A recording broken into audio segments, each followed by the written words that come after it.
Salam, hər vaxtınız xeyir əziz ikincilər, videonu izləyən valideynlər və müəllimlər hər birinizi xoş gördüm. Bu gün sizlərə təqdim edəcəyim videoda ç, çi, çu, çü hissəciyi və gözlə görünən və görünməyən varlıqlar haqqında olacaq. Gəlin ilk öncə öyrənək görək ç, çi, çu, çü hissəciyi nə deməkdir? Deməli uşaqlar, bu hissəcik isim düzəldən şəkilçilərdir. Yəni ad bildirən sözlər düzəldən şəkilçilərdir. Peşə, məşğuliyyət, bir işlə məşğul olan şəxs mənasını verir. Bu şəkilçilər niyə ç, çi, çu, çü olaraq adlandırılır? Uşaqlar, ahəng qanununa əsasən. Bax, biz lar, lər şəkilçisini keçəndə lar üstü 2 demişdim, düzdür? Mən demişdim ki, üstündə 2 olan, yəni lar, lər mənasını verir. İndi ç, çi, çu, çü də üstü 4 kimi görəcəksiniz. Üstündə balaca 4 görəcəksiniz. Bu da onun ç, çi, həm tərkibində I, I, U, Ü saitlərinə görə üstündə 4 yazılır. Deməli, ahəng qanununa əsasən qalın saitli sözlərdə ç, çi, baxın ç, çi, İnce saitli sözlərdə isə, daha doğrusu ç, çu, ince saitli sözlərdə isə çi, çü kimi qoşulur sözə.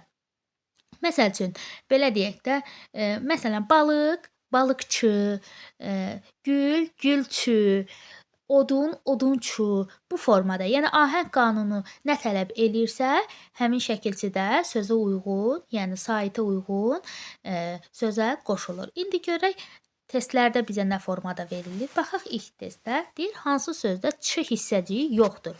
Seçici burada yoxdur. Daha sonra çəkməçi, bəli. Çəkməni tikən adam da, yəni çəkmə tikməklə məşğul olan adam çəkməçi adlanır. Daha sonra dənizçi, dəniz, bəli, dənizçidə də çi var. Olmayanı istəyir, deməli A variantında yoxdur. 2-də isə bizə deyir, hansı cümlədə ç hissəcikli söz var? Sinifdə az uşaq var, burada yoxdur. Bu otaq çox genişdir, burada yoxdur. Yolçular gəlib çatdılar. Yolda yolçu. Artıq burada var, cavabımız olacaq C variantı. 3-də deyir, hansı söz ç hissəciyi qəbul edə bilməz? Çörəkçi, baxın üstü 4. Yəni ç, çi, çu, çü hissəciyindən birini qəbul edə bilməz. Yəni məhz ç nəzərdə tutulmur. Üstü 4 varsa 4-ündən birini nəzərdə tutur. Çörəkçi qəbul edə bilir. Traktorçu deməli qəbul edə bilir. Amma göz çü, göz çu, göz çi olmur. Ona görə də cavabımız olacaq C variantı. 4-də deyir, ahəng qanununa əsasən hansı doğrudur? Pambıq çi. Bu səhvdir. Pambıq çı olmalıydı. Neft çu yox, neft çi olmalıydı. Gül çü. Doğru olan C variantıdır. 5-də deyir, nöqtələrin yerinə uyğun gələn hissəcik hansıdır? Mənim atam dəniz çidir. Deməli olacaq A variantı. Daha sonra baxırıq 6-cı tapşırığa. Hansı sözdə nöqtələrin yerinə ç hissəciyi uyğun gəlir? Baxın uşaqlar, burada üstündə 4 yoxdur. Yəni təkcə ç-dan söhbət gedir. Əkinçi, bax çi olacaq, götürə bilmərik. Əlaçı, bəli. Cavabımız olacaq əlaçı. İşçi, bunu da götürə bilmərik. 7-də deyir, ahəng qanununa əsasən sözlərdən neçəsi ç hissəciyi qəbul edər? Baxın uşaqlar, burada da üstündə 4 yoxdursa, deməli təkcə ç-dan söhbət gedir. Deməli, qapıçı 1 dənə, bostançı 2 dənə, balıqçı 3 dənə, gəmiçi olacaq, ona görə götürə bilmərik, deməli C variantı. 8-də deyir, hansı cümlədəki boşluğa çi, baxın üstündə 4 yoxdur, təkcə çi hissəciyi uyğun gəlir. Mən işçiləri təbrik etdim. Deməli, A variantında bizə verilib. Ovçu, burada çu olacaq, götürə bilmərik. Üzüm çü, çüdür, götürə bilmərik. 9-da deyir, şəkil adı bildirən sözə uyğun gələn hissəcik hansıdır? Üzüm çü, C variantı. 10-da deyir, nöqtələrin yerinə hansı sözü yazsaq doğru olar? Mənim qardaşım neftçidir, idmançıdır, çı olmalıydı, ola bilməz. Futbolçudur, çu olardı, götürə bilmərik. Neftçidir, cavab B variantı. Ahəng qanununa əsasən sözlərə ç hissəciyi artırıb yazın. Döyüşçü, Dilçi, əkinçi, dəyirmançı, kitabxanaçı, başçı, güləşçi, futbolçu, voleybolçu, idmançı, qapıçı, aşçı. Bu formada yaza bilərsiniz. 2-də deyir cümlələrdə ç hissəcikli sözlərin altından xətt çəkin. Telefonçu, xəbərçi, sənətçi, oyunçu bu formada olmuş olacaq. 3-də deyir atalar sözlərinə diqqət yetirin. Ç üstü 4 hissəciyə əlavə edib yazın. Əkinçi yağış istər, yolçu quraqlıq. Çörəyi ver çörəkçiyə, bir çörəkdə üstəlik. Papaqçının papağı olmaz. Yalançının evi yandı, heç kəs ona inanmadı. Qapı, doğru uyğunluq deyir. Qapıçı, gülçü, dilçi, odunçu. Çiçəkçi, atçı, qoruqçu, südçü bu formada olmuş olacaq. 5-də isə deyir şəkil verilmiş şəkil adlarına uyğun ç hissəciyi əlavə edib yazın. Pambıqçı, gülçü, tankçı, üzümçü bu formada olmuş olacaq. Baxırıq digərlərinə. Sözləri uyğun yerlərə əlavə edib cümlələri tamamlayın. Biz nə ilə tanış olduq? Yazıçı ilə tanış olduq. Bu 1-ə gedəcək. Lüğətçi lüğət tərtib etdi. Bu 2-yə. İnşaatçı bina layihəsi hazırladı.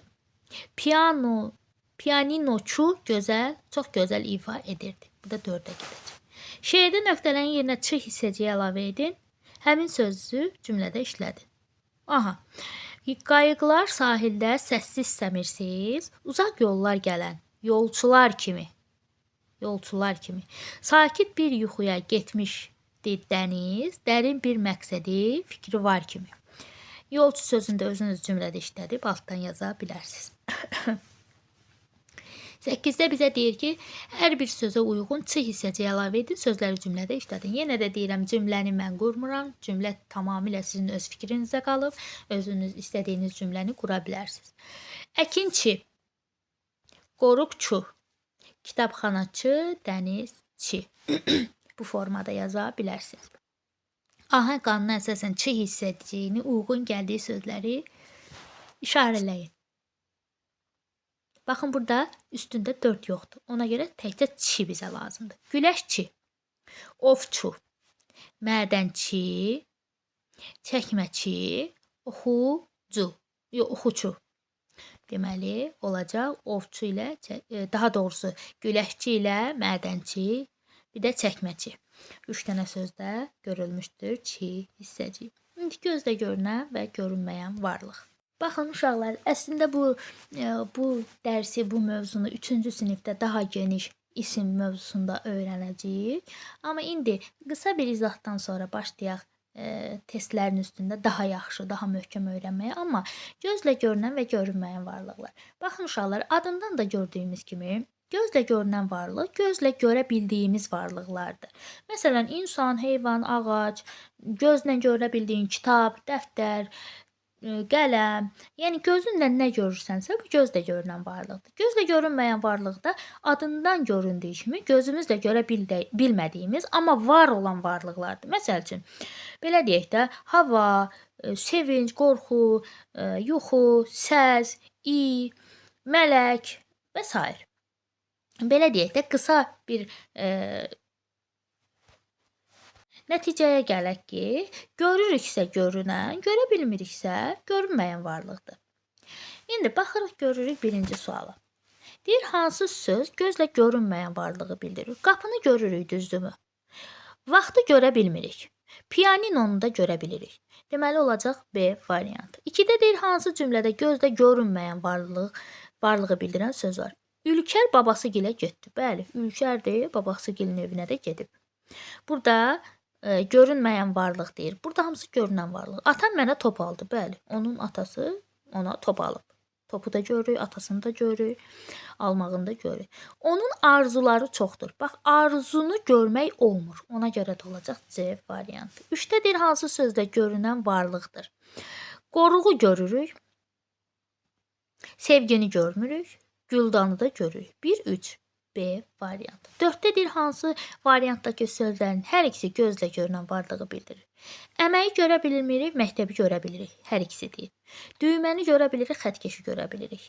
Qayğını görə bilmirik, inamı da görə bilmirik. Deməli olacaq B variantı. 5-də verilmiş sözlərdən neçəsi gözlə görünən varlığı bildirir? Uğuru görə bilmirik, ümidi görə bilmirik, saçı görə bilirik, masanı da görə bilirik. Deməli olacaq B variantı. 6-da isə bizə deyir ki, sxemlərə əsasən yaranan sözlərdən hansı gözlə görünməyən varlığı bildirir? Qaşıq, qaşıqdan şığı çıxartsaq, tık olacaq. Tık, qatığı görə bilirik. Maraqdan rağı çıxsaq, şın qoysaq, maşın, maşını görə bilirik. Arpa, panı çıxsa, quzunu qoysaq, arzu, arzunu görə bilmirik. Cavabımız olacaq C variantı.